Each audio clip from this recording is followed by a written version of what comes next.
Un gusto y un privilegio siempre estar aquí, y más que un gusto y un privilegio, también en mi corazón siempre es una responsabilidad, porque es entre nosotros poder reunirnos y meditar en las palabras de Dios, no en las palabras meramente que dicen los que están aquí enfrente, sino todos poder mirar a la luz de la palabra lo que Dios quiere hablar a nuestras vidas, y es lo que vamos a hacer el día de hoy, ¿sale?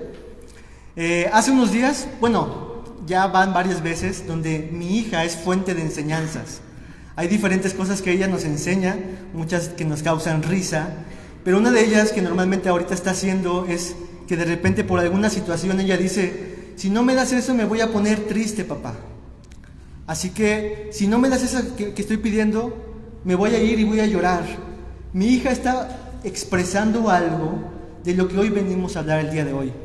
Creo que cada ser humano en cierta forma estamos en una búsqueda, y mi hija desde pequeñita está haciendo eso.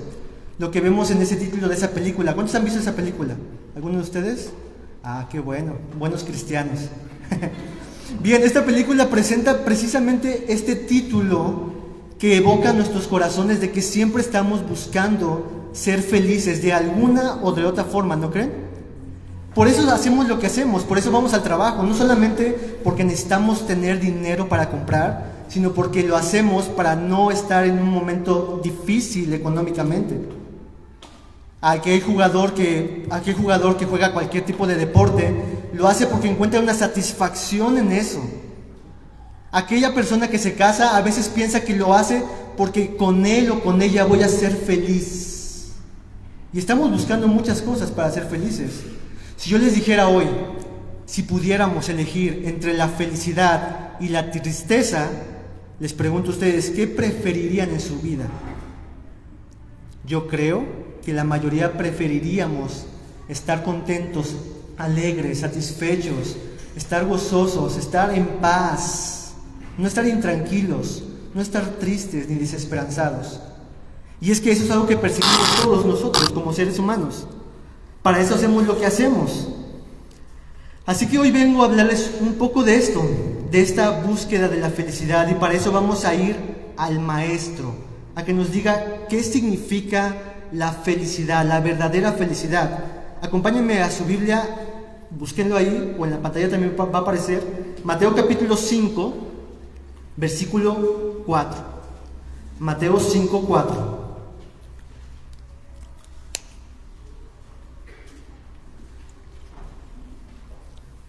¿Ya lo tienen, hermanos? Si no, está en la pantalla. Vamos a ver lo que dice y después vamos a orar. Dice: bienaventurados los que lloran, porque ellos recibirán consolación. Acompáñame a orar. Señor, te damos muchas gracias por este tiempo que nos das de estar reunidos en tu nombre, Señor. Y hoy queremos, Señor, como en el transcurso de todo este servicio, ponernos debajo de tu señorío, Dios, y ahora de tu palabra, Padre. Habla a nuestros corazones, a esta iglesia amada, Señor, a cada uno de nosotros, Señor, de manera personal, de manera viva, Señor, a través de tu escritura, Dios. Llévanos a Cristo Jesús, Padre. Ayúdanos a todos los que estamos aquí a que nuestras vidas sean afectadas y dominadas por tus benditas palabras que permanecen para siempre, Dios. Gracias, Señor, porque sé que tu Espíritu Santo lo hará con nosotros, Dios. Y en tu nombre, en tus manos nos ponemos, Señor. Amén. Bien, hermanos, antes de abordar este texto, este pasaje del día de hoy que vamos a estudiar, vamos a ponerlo en contexto. El libro de Mateo fue escrito por Mateo, por si no sabías, Mateo lo escribió, y este fue un judío recaudador que tenía un historial que para algunos era un defraudador, un traicionero de la nación. Y escribió este libro, este evangelio, y pretende el libro de Mateo presentar la historia y el desarrollo de que Jesús es el Mesías, el Rey prometido. Todo el libro pretende hacernos recordar y mirar, principalmente a los judíos, a que sepan que Jesús es el Rey de Reyes. Y lo que tenemos en este pasaje que hemos leído forma parte del discurso magistral del Rey de Reyes. Nuestro hermano Aurelio nos compartió la semana pasada acerca de este contenido de este libro, y tituló a su predicación como un verdadero adorador. porque lo que pretende el libro de este Sermón del Monte, conocido como el Sermón del Monte, es ayudarnos a ver cómo es que luce uno que es ciudadano del reino, uno que es súbdito del rey, un verdadero adorador. Todo lo que está en el Sermón del Monte pretende ayudarnos a ver cómo es que luce un cristiano, un creyente, uno que se está sometiendo a las palabras del rey, cada una de sus enseñanzas. Y lo que tenemos aquí en todo el Sermón del Monte es precisamente eso, cómo es la vida cristiana, cómo es un discípulo y seguidor del rey. Vamos a ver un texto, ahí en su pantalla, ahí mismo en Mateo capítulo 5, versículo 3, miren lo que dice: bienaventurados los pobres en espíritu, porque de ellos es el reino de los cielos. Aquí es como inicia el Sermón del Monte. Estas son las primeras palabras del Rey de Reyes. Y fíjense que ahí está nuestro tema, bienaventurados. La palabra bienaventurados significa eso: dichosos, felices, alegres, doblemente bendecidos, doblemente alegres. Pero notan que en el pasaje pareciera tener una contradicción contracultural, porque el texto lo que está diciendo es: felices los pobres. ¿Qué? ¿Felices los pobres? No, yo no quiero ser pobre para ser feliz. Obviamente Jesús se estaba refiriendo en un contexto mucho más amplio, espiritual y del corazón, pero para la primera audiencia pudiera para algunos ser chocante. Había gente importante ahí que tenía mucho dinero y que al escuchar esto de Jesús decía: no, estás totalmente equivocado, Jesús. Se te fue un tornillo. ¿Cómo felices los pobres? Y miren ahora nuestro texto, versículo 4. Bienaventurados los que lloran, porque ellos recibirán consolación. Si no fue suficiente el pasaje anterior, nuevamente aquí en nuestro texto vemos algo contracultural, porque lo que Jesús está diciendo es: felices los que lloran, felices, dichosos, alegres, los tristes, los que lloran. Así que el día de hoy vamos a analizar un poco de este pasaje. Si de alguna forma puedo ponerle un título al sermón, lo vamos a poner de esta misma manera: dichosas lágrimas. Dichosas lágrimas. Y vamos a verlo en 3 aspectos. Lo primero que vamos a estudiar es mirar cuál es el contenido de esas lágrimas. ¿Por qué es que lloran los que lloran? ¿Cuál es su razón de ser? ¿Por qué están llorando? Lo segundo que vamos a ver es cuál es el efecto que sucede cuando están llorando, qué es lo que pasa, cuál es el resultado. Y al final vamos a ver una advertencia que el texto nos marca. ¿Ok? Permítame tantito porque a mí se me acerca mucho la garganta, entonces ténganme paciencia. Bien, eso es lo que vamos a ver el día de hoy. Así que veamos el primer encabezado, el contenido de esas lágrimas. Miremos nuestro pasaje. Mateo capítulo 5, versículo 4. La Escritura nos dice: bienaventurados los que lloran. Estas son las palabras del Rey, de Jesús, del perfecto Hijo de Dios, el Logos de Dios. Y lo primero que debemos decir es que Jesús nos está diciendo: bienaventurados son aquellos que lloran por cualquier cosa, por cualquier necesidad. ¿Tienes hambre y estás llorando? Bienaventurado eres. ¿Se te ha muerto un familiar? Bueno, bienaventurado eres. No, Jesús no está hablando de que cualquier tipo de lloro y lamento es aquellos, y esos serán bienaventurados. Lo que Jesús está mostrándonos es un tipo de lamento y lloro que va mucho más profundo. Obviamente, hermanos, lloramos, y no sé si ustedes, pero lloramos de diferentes cosas, de diferentes razones, válidas, lícitas. Como cuando un empleado pierde su trabajo y sabe que ahora no tiene para poder mantener a su familia y posiblemente entra en un estado de ansiedad, de no saber qué va a pasar, y puede lamentarse y llorar. O quizás, como tú y como yo, se han enfrentado a momentos difíciles, como perder a un familiar o un ser querido, ¿no? Pero Jesús no está diciendo: bienaventurados aquellos que son los melancólicos, los llorones. Quizás algunos de los que estamos aquí somos de un temperamento más melancólico, que vemos ya, nos levantamos y vemos el sol y empezamos a llorar, o que nos hicieron algo y ya me hicieron un feo y empiezan a llorar. Quizás alguno de ustedes sea eso, pero de eso no se refiere nuestro pasaje. En internet Si tú pones este versículo en las imágenes de Google, va a aparecer personas como, por ejemplo, un niño derramando una lágrima y el texto, bienaventurados los que lloran. O una persona en una situación difícil perdiendo a un familiar, quizás, bienaventurados los que lloran. Hermanos, lo que quiero recalcar es de que no es de cualquier tipo de lloro del que habla este pasaje.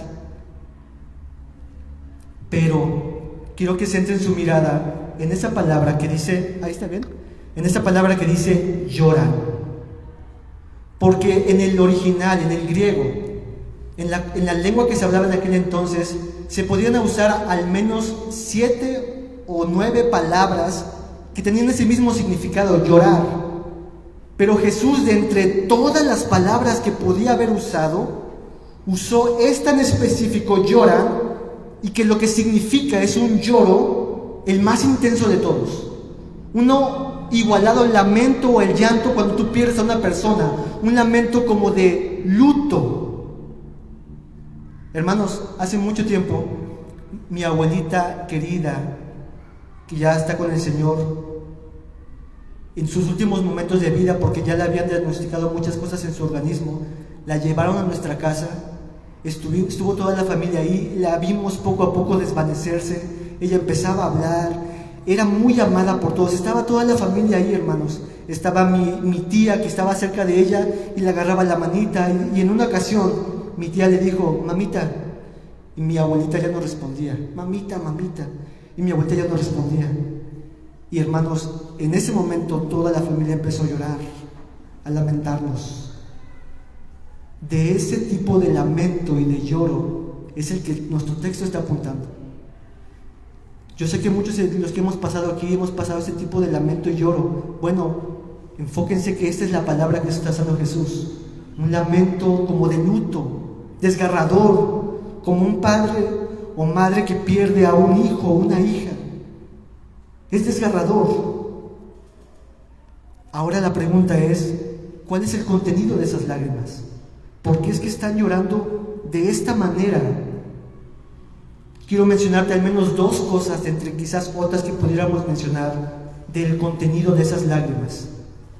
La primera, la tenemos ahí en la pantalla, es un lamento que proviene de mirar nuestra depravación y su santidad.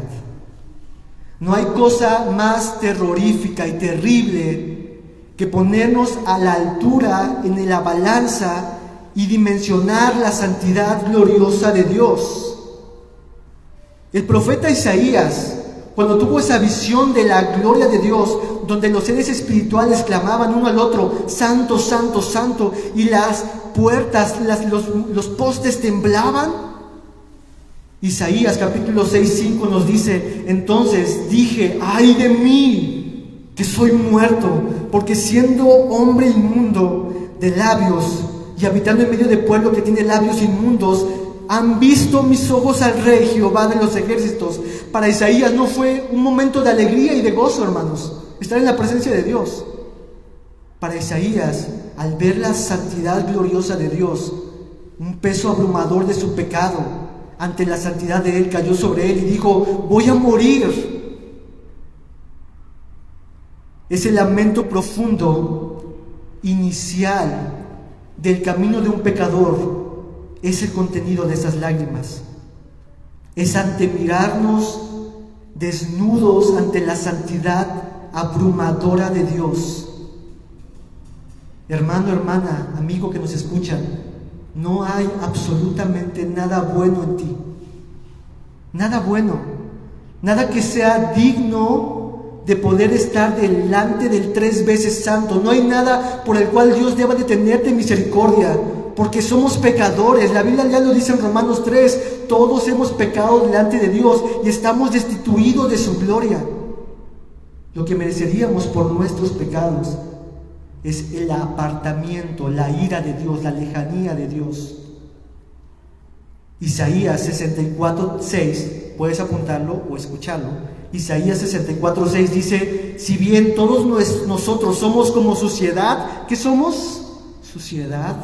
y todas nuestras justicias como trapo de inmundicia, y caímos todos nosotros como hoja, y nuestras maldades nos llevaron como viento. Lo que el profeta Isaías está diciendo es: nosotros somos como suciedad delante de Dios. Y usa la palabra más dura y gráfica para mostrarle a su audiencia lo perversos que somos. Dice: si tú quisieras justificarte delante de Dios y poder recibir algún bien y algún favor de Dios, si tú quisieras estar delante de Dios en base a lo que tú haces, lo que realmente presentas a Dios es como un trapo de inmundicia. Es como un trapo que una mujer en menstruación usa para limpiar sus partes. ¿Y eso tú me quieres presentar a mí, el 3 veces santo? Hermanos, el contenido de estas lágrimas inicia ahí, en mirar la santidad gloriosa de Dios y que no merecemos absolutamente nada. Es ahí cuando el pecador se ve realmente como es, y cuando entonces suplica a Dios: sálvame, ten misericordia de mí, ayúdame. Ese es el lamento profundo, hermanos. Ese es el inicio del caminar del creyente. Ese es el umbral por el cual nosotros o hemos pasado o debemos de pasar. Es cuando ese padre de familia se da cuenta de su bancarrota espiritual. Cuando una persona se da cuenta de su bancarrota espiritual. Por esto este pasaje de Mateo 5:4 está ligado con Mateo 5:3, donde él se da cuenta de su pobreza espiritual. Bienaventurados los pobres en espíritu. Y la consecuencia de esto: lloran esos pobres en espíritu, porque se saben en bancarrota espiritual. Hermano o hermana, amigo que nos escuchas, ¿estas han sido tus primeras gotas de lágrimas? ¿Has experimentado este dolor como de luto al mirarte delante de la presencia de Dios como realmente eres? Ya Isaías nos dice: todos somos como suciedad. Nuestro texto nos dice que para este tipo de personas recibirán consolación. Pero miremos otro elemento más. El segundo elemento del por cual lloran los que lloran en nuestro pasaje. El primero es ese mirar nuestra depravación, y el segundo es ese lamento que proviene de mirar el pecado remanente. Ya tú eres hijo de Dios, ya tú has sido perdonado por la gracia de Dios. Eres amado, como lo decía Isra, tan profundamente que ni las circunstancias, ni el pecado, ni Satanás, nada te va a arrebatar de las manos de Dios. Tú eres perfecto, hecho santo por la sangre de Cristo Jesús. Tus pecados han sido limpiados, perdonados. Desde el momento que creíste, te arrepentiste y pusiste tu confianza en Jesús. Eres hijo de Dios. Pero la mayor tristeza del creyente es cuando a este Dios tan bueno, tan amoroso, tan misericordioso con un pecador como yo, le fallamos y pecamos contra Él. Esa es la mayor tristeza del creyente, hermanos. El pecar con el Dios que nos ha amado de esa manera.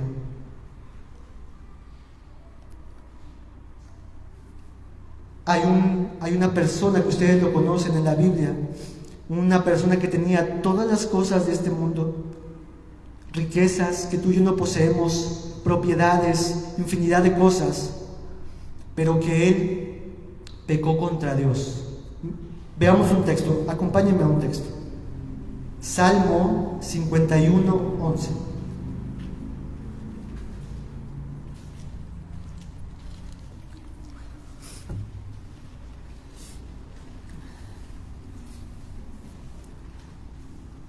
Salmo 51:11, este es el salmo de ese rey David, uno como tú y uno como yo.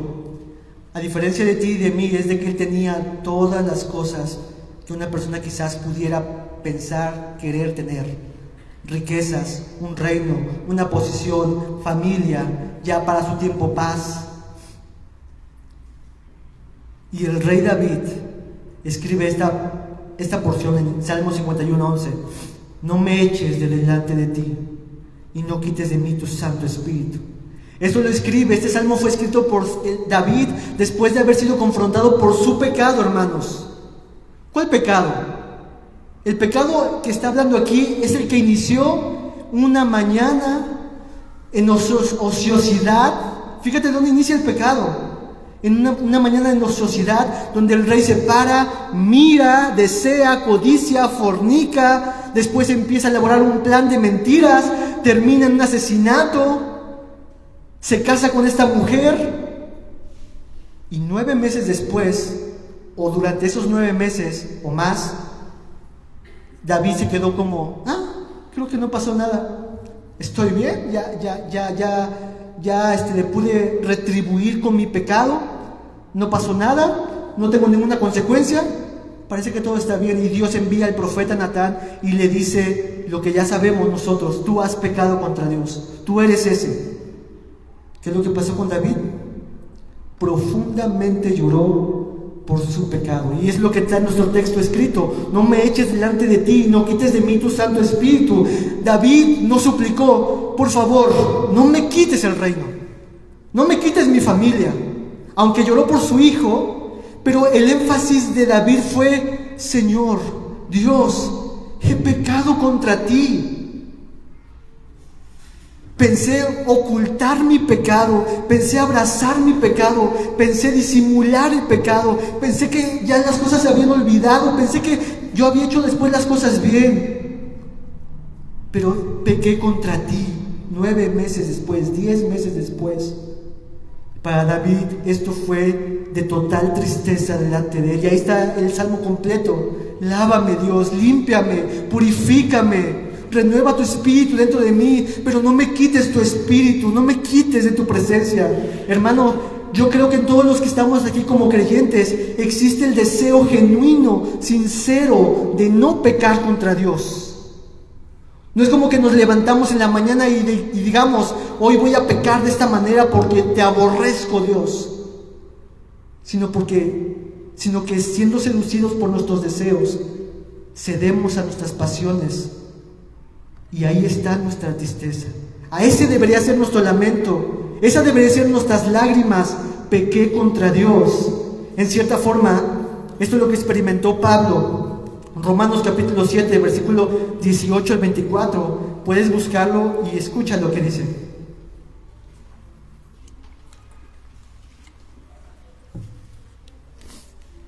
Romanos 7, 18, 24 dice: y yo sé que en mí, esto es, en mi carne no mora el bien, porque el querer el bien está en mí, pero no el hacerlo, porque no hago el bien que quiero, sino el mal que no quiero, eso hago. Y si hago lo que no quiero, ya no lo hago yo, sino el pecado que mora en mí. Así que queriendo yo hacer el bien, hallo esta ley, que el mal está en mí.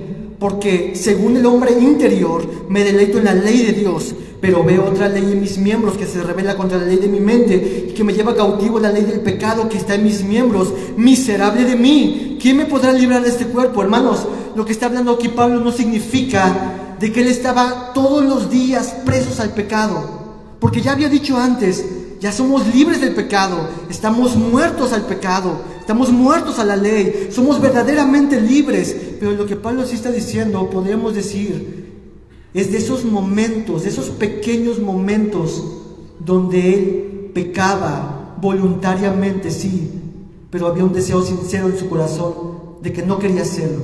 De esa batalla de los deseos, de esa batalla de los pecados que habita en nosotros y cual tenemos que echar y mortificarnos. Hermano, ¿cuánto te lamentas por tu pecado?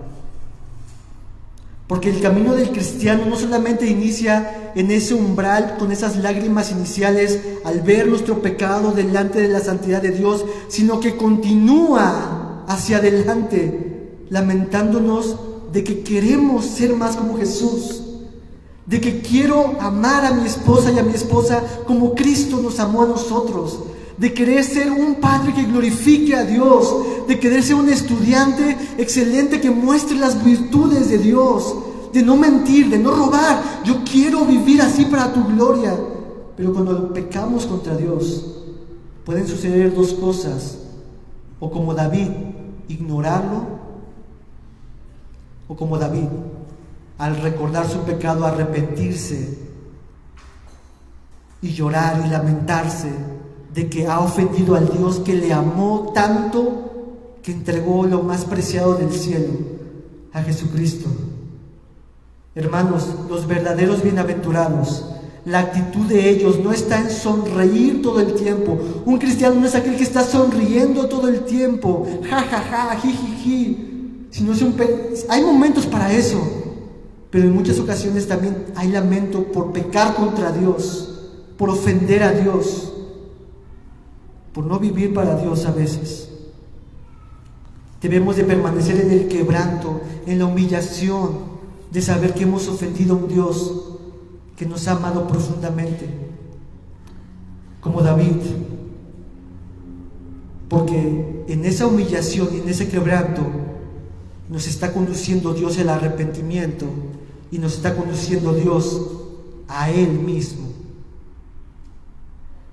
Natán confrontó a David no para que David se escondiera y huyera del pecado, sino para que se arrepintiera y corriera a Cristo Jesús. No minimicemos nuestro pecado, hermano, no lo escondas, no lo ocultes.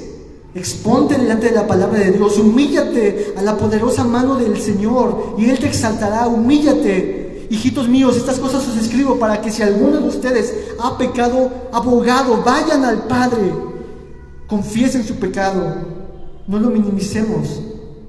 ¿Cómo vamos a deleitarnos en el pecado por el cual Cristo derramó toda su sangre cuando no lo merecíamos? ¿Cómo vamos a abrazar ese pecado? Hermano, hermana, huye, abandona ese pecado. Ven a Cristo Jesús, confiesa tu pecado, arrepiéntate de él y apártate de él. Y nuestro texto dice: ellos recibirán consolación.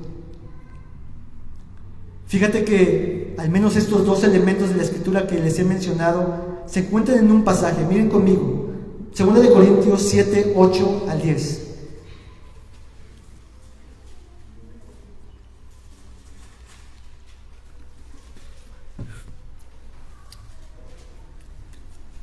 Lo voy a leer en la nueva traducción viviente. Ustedes lo tienen en su Biblia, pero me gusta cómo lo dice la nueva traducción viviente. Ahí está en la pantalla para que lo puedan ver. Este es Pablo escribiendo a los Corintios. Dice: no lamento haberlos enviado esta carta tan severa, aunque al principio sí me lamenté porque sé que les causó dolor durante un tiempo. Ahora me alegro de haberlas enviado, no porque los haya lastimado, sino porque el dolor hizo que se arrepintieran y cambiaran su conducta. Fue la clase de tristeza que Dios quiere que su pueblo tenga. ¿Notas eso?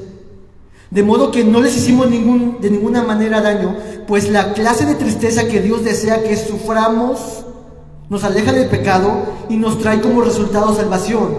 No hay de qué lamentarse por esta clase de tristeza, pero la tristeza del mundo, el cual le falta arrepentimiento, resulta en muerte espiritual. Fíjate que Dios en la Escritura dice que hay una clase de tristeza, de lamento, de lágrimas, de las cuales Dios está contento que tengamos. Y esas lágrimas y tristeza y llanto que Dios quiere que tengamos es esa que nos conduce al arrepentimiento y nos conduce a salvación, a disfrutar más de Dios, a vivir para Dios, a no deleitarnos en el pecado, sino arrepentirnos de él. Ese es el contenido correcto de las lágrimas, la tristeza correcta de los que nos sucede eso, que somos guiados al arrepentimiento, somos guiados a adorarle a Él, somos guiados a reconocer que Él es nuestro dueño, nuestro Señor, nuestro Rey. Somos guiados a atesorar a Jesucristo por encima de nuestro pecado. Somos guiados a mirar que nuestro pecado es vanidad, pero que Él es toda belleza y toda gloria. De esa clase de tristeza quiere Dios que, dice el texto, sintamos, experimentamos, que su pueblo tenga esa versión. Así que esto nos conduce al segundo encabezado. Hemos visto el contenido de esas lágrimas, ahora vamos a ver cuál es el resultado, el efecto de esas lágrimas. Miren nuestro pasaje, Mateo 5:4. Bienaventurados los que lloran, porque ellos recibirán consolación. Este es el efecto. La palabra de la Escritura nos dice recibirán consolación. Oh, hermanos, ¿acaso no es una palabra de buenas noticias? Esta declaración maravillosa, ¿sí la notan después de todo lo que hemos visto? Como hemos visto, hay una clase de tristeza que Dios desea que tengamos, una tristeza que es profunda, como de lamento, de llanto, como David diciendo: no apartes de mí tu espíritu, he pecado contra ti, como ese hijo pródigo después diciendo: he pecado contra el cielo y contra ti. Y la respuesta de todo esto es la consolación, porque Dios no solamente quiere que nos sintamos ese peso del pecado, no solamente quiere que nos sintamos dolor y lamento por el pecado, sino quiere conducirnos al arrepentimiento, pero más aún, a su consolación. Quiere que recibamos consolación, no nos deja ahí, sino quiere que vayamos y que estemos con Él, que le disfrutemos a Él. Ese es el efecto de estas lágrimas como de luto. Recibirán consolación. Esta palabra recibirán puede verse en un sentido de que algo que se recibirá en algún momento pronto, en un corto periodo o en algún largo periodo, en algún momento. Pero la buena noticia es de que esos que lloran recibirán consolación. Es un hecho que Jesús está diciendo. Así que vamos a hacerle 3 preguntas a esta parte. Ahí en la pantalla dice 3 preguntas sobre esta consolación. La primera que queremos saber es: ¿quién es el que nos consolará? La segunda es: ¿cómo es esa consolación? Y la tercera: ¿cuándo ocurrirá esa consolación? ¿Quién nos consuela? ¿Cómo nos consolará? ¿Y cuándo sucederá esa consolación? Veamos el primer punto, la primera pregunta: ¿quién es el que nos consuela? Obviamente, hermanos, no puede ser otro ser humano, porque es un ser humano creación de Dios. Aunque podemos recibir consolación de otra persona, pero el autor definitivo y final de la consolación necesariamente debe ser Dios. La Escritura nos dice que toda dádiva y don perfecto proviene de Dios. La consolación proviene de Dios. Es Dios la fuente, la sustancia, el origen.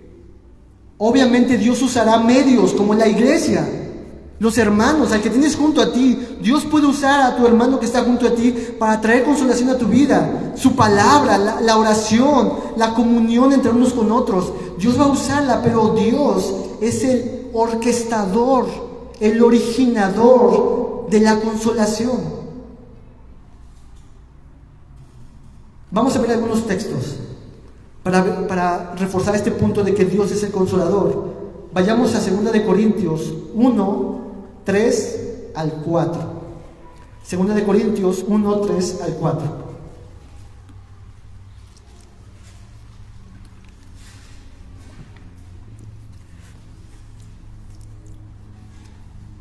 ¿Lo tenemos, hermanos? La Escritura dice: bendito sea el Dios y Padre de nuestro Señor Jesucristo, Padre de misericordias y Dios de toda consolación, el cual nos consuela en todas nuestras tribulaciones, para que podamos también nosotros consolar a los que están en cualquier tribulación, por medio de la consolación que nosotros somos consolados por Dios. ¿Quién nos consuela? Dios. Y específicamente aquí señala al Padre, Padre de misericordias y Dios de toda consolación. El Padre es llamado el Consolador. Otro pasaje más, Juan 14, 26. El Evangelio de Juan 14, 26. Este pasaje es aquel momento donde Jesús está con sus discípulos en sus pláticas y palabras finales antes de ir a la cruz. Y miren lo que dice Jesús en Juan 14, 26. Mas el Consolador, el Espíritu Santo, a quien el Padre enviará en mi nombre, Él os enseñará todas las cosas y os recordará todo lo que yo os he dicho. ¿A quién es llamado el Consolador en este pasaje? Al Espíritu Santo. El Padre, el Consolador, el Espíritu Santo, el Consolador, el Paracletos de Dios, el abogado de Dios, que será enviado. Y unos versículos anteriores, hermanos, ahí en Juan 14, versículo 16. Este es Jesús hablando y diciendo en Juan 14:16: y yo rogaré al Padre y os dará otro consolador para que esté con vosotros para siempre. Jesús está diciendo: yo rogaré al Padre para que les envíe otro consolador. Lo que está implicando es de que aquí en la tierra yo soy el consolador, pero me voy a ir y les voy a enviar a otro consolador, otro como yo. Jesús aquí en la tierra era el consolador de todos aquellos que venían a Él. Así que, ¿quién es el que nos consuela? Es el Dios Trino, llamado el Consolador. Este es el consolador de aquellos de este lamento. ¿Te imaginas esto, hermanos? No una persona, por así decirlo, sino la divinidad entera a disposición enteramente de aquellos que están lamentándose y llorando como de luto. Dios Trino consolando a una persona que, si lo comparamos con el universo entero, es insignificante, pero Dios está ahí para consolarnos. La pregunta es: ¿cómo es que Dios nos consuela? Segunda pregunta: ¿cómo es esa consolación? Para ver esta consolación, hermanos, tenemos que preguntarnos, obviamente, ¿cómo es que Dios consuela? Jesús es la imagen del Dios invisible, la exacta sustancia de la divinidad, el Dios encarnado, Emmanuel, Dios con nosotros. Así que, si Jesús es el consolador y la misma esencia de Dios, veamos cómo es que Jesús consolaba a las personas que venían a Él o a las que lo rodeaban. Porque al ver a Jesús cómo lo hacía, entenderemos cómo es que Dios nos consuela a nosotros.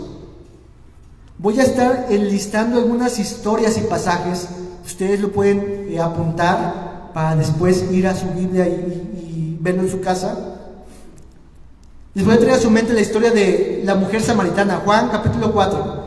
La mujer samaritana, una mujer como tú, como algunas de las damas que están aquí quizás, o en la transmisión, llena de tribulaciones quizás, pero veamos al Consolador Jesús. ¿Qué es lo que hizo Jesús con la mujer? Se acercó a ella, estuvo con ella, conversó con ella, pero no solapó su pecado, sino que trajo la verdad de su vida y su condición pecaminosa a su mente. ¿Dónde están tus esposos? Trae a tus esposos. Está trayendo a su mente su pecado con verdad, con gracia, para después guiarla a: yo te puedo dar el agua viva. Fíjense que Jesús no está solapando y diciéndole: pobrecita, te han discriminado, yo sé que te sientes mal, pero ven, yo te apapacho. Jesús, en primer lugar, o entre las pláticas que tiene, es: tus esposos y tu esposo, le está trayendo a su vida la realidad de su condición caída, para después llevarla a decir: yo soy la fuente de vida, el que bebiere de esta agua no tendrá sed jamás. Otra historia más. Esta es una historia igual en Juan 11, donde nos hablaba hace ratito Isra de Jesús y al que amaba, Lázaro. Y en esta historia vemos, hermanos, a un montón de llorones, de consoladores profesionales, contratados para consolar a la familia. Las mujeres, María y Marta, llorando genuinamente por su hermano amado. ¿Y qué es lo que hizo el Consolador? 4 días tardó en llegar. 4 días después de haber muerto Lázaro. ¿Y qué hizo cuando se acercó Marta en primer lugar con Jesús? No le dijo: tranquila, vengo a resucitar a tu hermano. Una de las palabras que le dijo Jesús a Marta fue: yo soy la resurrección y la vida. El que cree en mí, aunque esté muerto, vivirá, y todo aquel que vive y cree en mí no morirá eternamente. ¿Crees esto, Marta? Jesús, la manera como está consolando a esta mujer en esa situación que estaba pasando es: mírame a mí, ¿crees en mí? No le está diciendo: voy a resucitar a Lázaro. Le está diciendo: yo soy la vida, yo soy la resurrección. Le está recordando lo que Él es. La consolación no era meramente que Lázaro iba a ser resucitado, sino la consolación que ellas están recibiendo es: Jesús está aquí. le tenemos. Otra más, ahí mismo en Juan, capítulo 13 al capítulo 17. Esta es la conversación que Jesús tiene con sus discípulos. Y si se dan cuenta en estos pasajes del 13 al 17, hay momentos donde se describen las emociones de ellos, donde se sentían turbados, donde se sentían ansiosos, sabían en cierta forma que Jesús se iba a ir, no sabían bien qué iba a pasar, pero se sentían muy desconsolados. Y Jesús una y otra vez en estos pasajes empieza a decir: no tengan miedo, yo voy al Padre, no los dejaré huérfanos. En la casa de mi Padre muchas moradas hay. Les empieza a recordar sus palabras, sus promesas, les advierte del pecado, les recuerda sus promesas, los anima a confiar en Él, convive con ellos, intercede por ellos. Juan 17. Aquí vemos al Consolador con sus discípulos. Otra historia más, Lucas 24. Esta nos narra la historia de dos hombres, no sé si sean hombres o es hombre o mujer, pero dos personas que caminaban hacia Emaús. ¿Se acuerdan de la historia? Y el texto nos dice que estaban tristes. ¿Qué es lo que hizo Jesús? Se para junto a ellos en el camino y les dicen: ¿por qué están así? ¿Por qué están tristes? Es que tú no sabes. ¿Cómo es posible que no sepas? Nosotros pensábamos que aquel que llamaban Jesús era el Cristo, pero ha muerto. Y escuchen las primeras palabras del Consolador. Versículo 25 del capítulo 24. Insensatos y tardos de corazón. Oye, Jesús, ten tantito de tacto. Ellos están muy tristes y dolidos por lo que está pasando, y tú llegas a decirles: insensatos y tardos de corazón. Pero no solamente los deja ir, hermanos, sino que continúa el pasaje, y Jesús, con mucho amor y misericordia, les empieza a mostrar poco a poco que esto era necesario que sucediera, y les habla entendimiento. Y al final estos que estaban tristes fueron consolados por Jesús, y decían al final: ¿no ardía nuestro corazón cuando Él nos abría las palabras? Hermanos, aquí tenemos al Consolador. ¿Cómo es que Dios nos consuela? ¿Cómo es que somos consolados? Siendo hijos de Dios, ¿cómo es que somos consolados? Aquí vemos los ejemplos. Dios no dice: ven, pobrecito, estás pasando por aflicción, sí, tranquilo, ven, aquí en mi hombro, yo te sostengo, a ver, te limpio tus lágrimas. Eso quizás pudiera suceder, pero no vemos eso en la Biblia. Lo que vemos es que Jesús se pone en el camino junto con pecadores y les dice: ánimo, continúa adelante, mira mis promesas, mira mi palabra, mira lo que yo soy. Sí, tu hermano ha muerto, pero mira lo que yo soy. Yo soy el camino, la verdad y la vida, se los dijo a sus discípulos. La consolación de Dios no es un mero apapacho sentimental, sino es recordar las promesas, las palabras, el exhorto de lo que su palabra dice, de lo que Él es. La consolación es Él mismo dándose a nosotros. De hecho, la palabra consolación, uno de sus significados es uno que se pone al lado del otro para animarlo, para exhortarle, para motivarle, para impulsarle a continúa, para infundirle aliento. Cuando dice la Biblia que el Espíritu Santo es nuestro consolador, eso es lo que hace a través de su palabra. Continúa adelante, hermano, hermana. Es difícil la batalla, pero tranquilo, yo he vencido el mundo. Mi paz os dejo, mi paz os doy, no como el mundo las da. El Espíritu Santo viene y llena nuestra mente de su bendita y santa palabra, su verdad que permanece para nosotros, y dice: continúa, yo estoy contigo.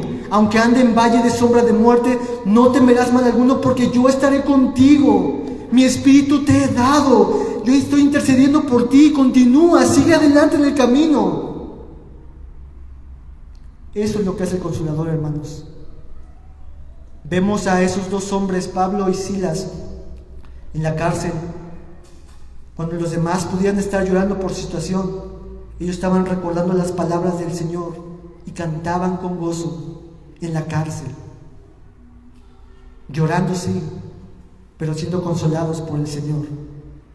Hermanos, así es como somos consolados. Así como Cristo animó, exhortó, instruyó, convivió, caminó con sus discípulos, así seremos nosotros consolados.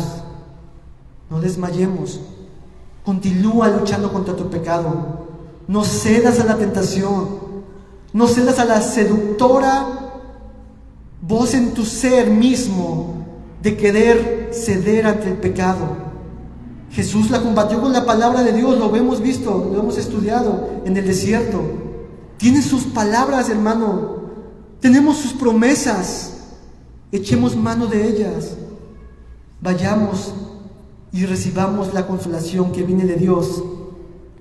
Dios ha prometido no desistir contigo. Filipenses lo dice: la buena obra que comencé en ti, la terminaré.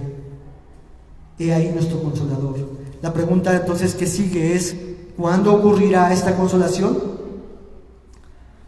Lo primero que podemos decir es que en la diapositiva que sigue dice: ya disfrutamos de la consolación de Dios.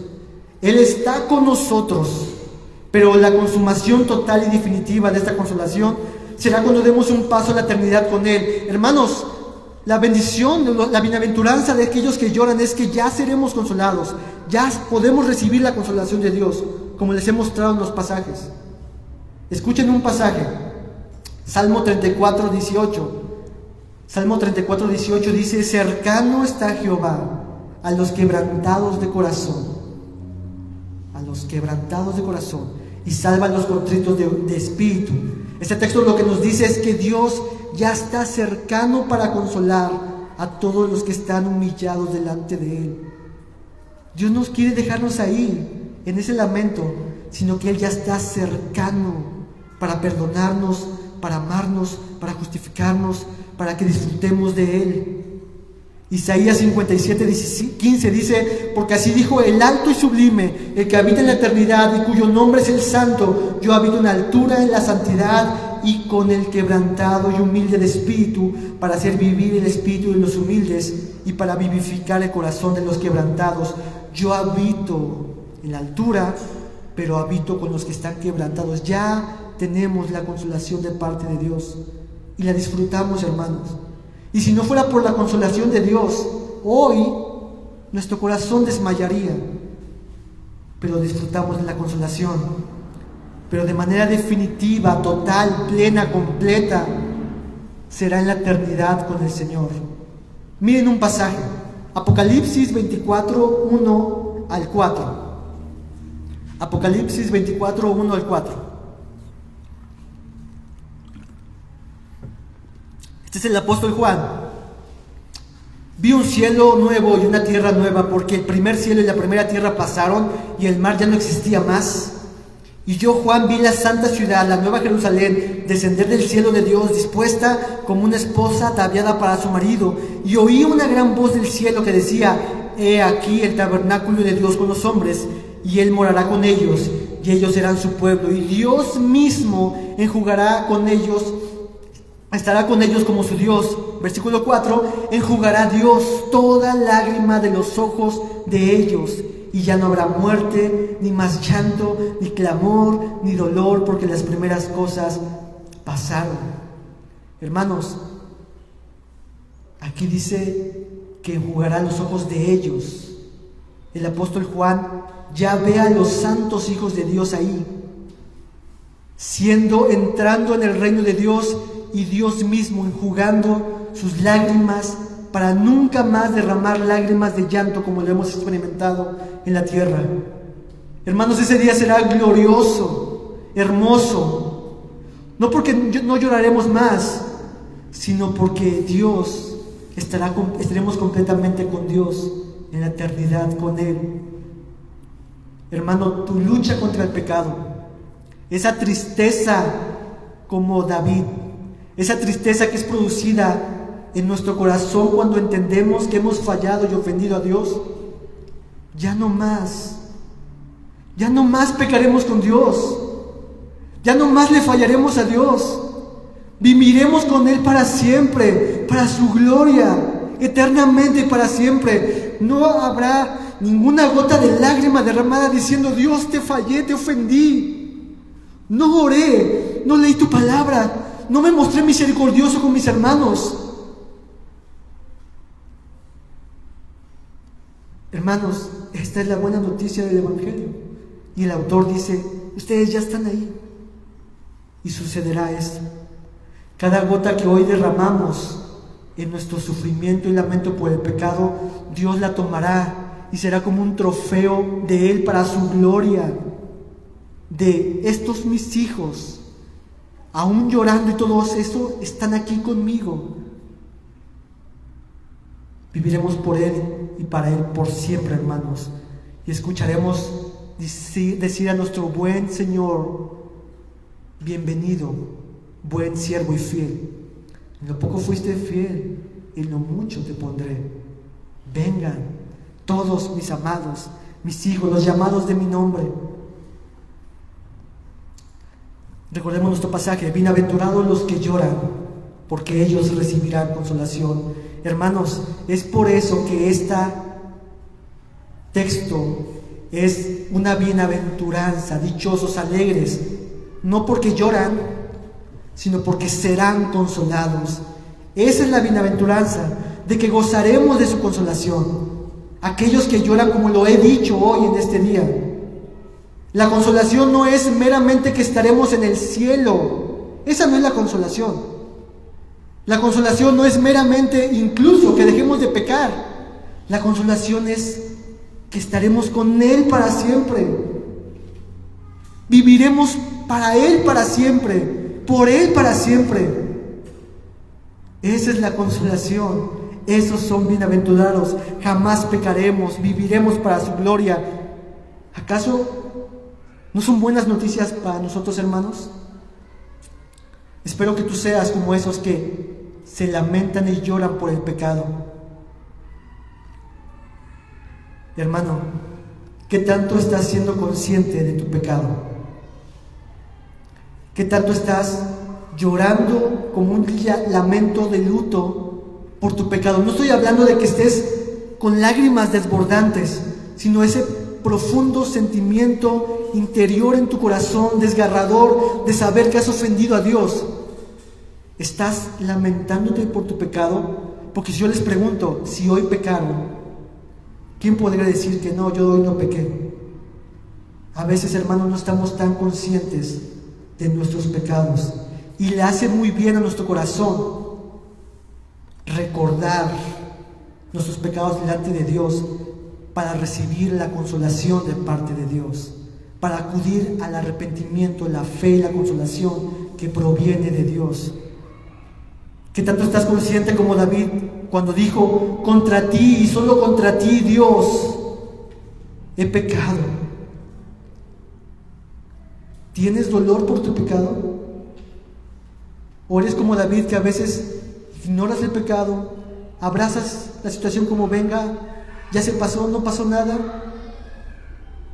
Hermano, si no tienes dolor por tu pecado, es momento entonces de mirarte a la luz de la santidad de Dios y correr a Él, abandonar tu pecado, arrepentirte. Y si tú sí sientes el peso del pecado, el texto nos dice, recibirás consolación. He ahí la buena noticia para nosotros. Pero yo debo decir una advertencia en nuestro pasaje, porque nuestro pasaje dice, bienaventurados los que lloran, porque ellos recibirán consolación. El texto no nos dice, todo mundo recibirá consolación, ¿verdad? Todo tipo de persona, todos indiferentemente recibirán consolación, sino que el texto nos dice, ellos recibirán consolación. Ellos que lloran de esta manera recibirán consolación. No todo el mundo, sino ellos que están llorando así recibirán consolación. Amigo, hermano, que nos visita, nos está viendo por las redes, si tú no estás lamentándote por tu pecado, si tú no has llorado de esta manera, tú no recibirás consolación. Pudieras hoy jactarte de cosas que tienes. Tengo un coche, tengo una familia hermosa, tengo un trabajo muy bueno, tengo mis 2 pies, tengo sanidad en mi cuerpo, no me falta nada. Hoy te podría estar riéndote, pero todo eso terminará un día. Y todos daremos cuenta delante de Dios. Y eso por lo cual hoy te reías, hoy te ríes, se esfumará. Y serás de aquellos que pasarán a un lloro y crujir de dientes. Hoy los que lloran, por lo que hemos visto en el texto, recibirán consolación.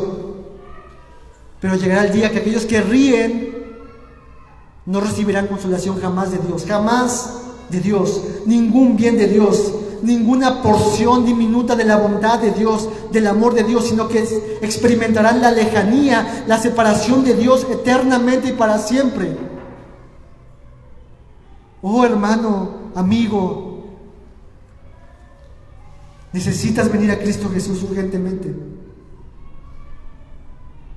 Jesús dijo: venid a mí, todos los que estén cansados y trabajados, yo les haré descansar. Vengan a mí. ¿Por qué no has venido, joven, dama, mujer, hombre que nos visita? ¿Por qué no has venido a Cristo Jesús si Él es la fuente de todo bien? Todo lo que tienes se te acabará y algún día lamentarás eternamente el no recibir la consolación de Dios en vida. Todo se esfumará. La realidad es que desdicha será para aquellos que hoy se ríen sin el Señor, pero qué dicha será para aquellos que hoy disfrutan del Señor eternamente y para siempre. La invitación para ti que nos escuchas y que no has venido y que no has llorado de esta forma es: ven a Cristo Jesús el Consolador. Yo no te echaré fuera, dice Jesús. Ven, si tus pecados fueran como la grana, inmensos, yo los lavaré. Estemos a cuentas. Ven, yo soy el Consolador. Dichosas lágrimas, hermanos. Oremos.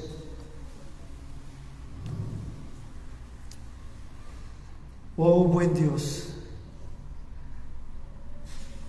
Padre de toda consolación, qué bueno eres tú, Dios.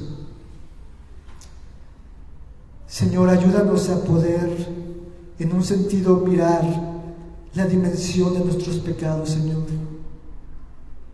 Pero al mismo tiempo, ayúdanos a ver lo impresionante y lo grandioso y lo hermoso que tú eres en Cristo Jesús.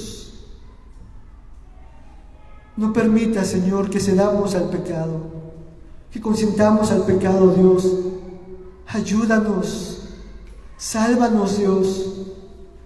Queremos ser buenos esposos, buenas esposas, buenos hijos para ti, buenas hijas para ti, Señor.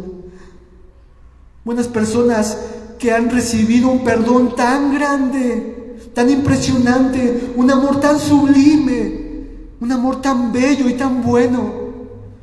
Queremos vivir por ti y para ti, Señor. No nos dejes alegrarnos de nuestro pecado, sino humíllanos, quebrántanos. Consuélanos, Dios, para poder perseverar en este peregrinaje, Dios. A mis hermanos que están aquí, Señor, ayúdales, Señor, para que puedan, Dios, depender completamente de ti, Señor, y recibir la consolación que proviene de ti, ese ánimo, ese aliento, esa dicha de saber de que tú mismo estás de su lado, Señor. Y si acaso alguno aquí hay o en la transmisión que no te ha recibido, Dios, yo te suplico que le abras sus ojos para que puedan mirarte a ti como tú eres y mirarse a ellos como ellos son y correr a ti, Señor, en arrepentimiento y fe, y tú serás bueno para perdonar cualquier pecado, Dios. Gracias, Dios. Te pedimos que tu palabra penetre en nuestro corazón y dé fruto, Señor, en su debido tiempo. Por amor a Cristo Jesús oramos todo esto. Amén.